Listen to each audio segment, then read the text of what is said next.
اور یہ مشورہ ہندوستان کے مشورے میں ہوگا، تو ہندوستان کے مشورے میں شروع ہوا اور وسعت دے دی مولانا نے۔ علی گڑھ کے حضرات حیات الصحابہ کی تعلیم خود کرتے تھے۔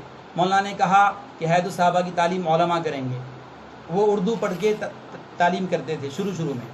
مولانا نے کہا حیات الصحابہ کی تعلیم علماء کریں گے، تو علماء نے شروع کی۔ تو علی گڑھ کے احباب نے پھر شکایت کی کہ آپ نے علماء کو طے کر دیا، ہمیں کاٹ دیا۔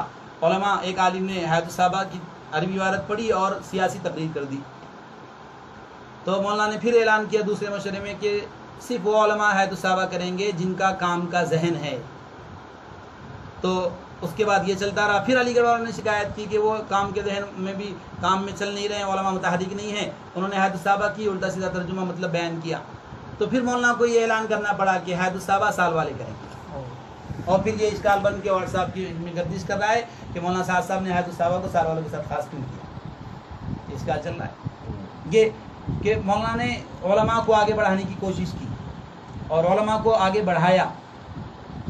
یہ سارے کابر بتائیں گے کہ ہندوستان کے مشورے میں علماء کو لاؤ، صوبے کے مشورے میں علماء کو لاؤ، ضلع کے مشورے میں علماء کو لاؤ، باہر جو جماعتیں جائیں ہر جماعت میں ایک عالم جائے۔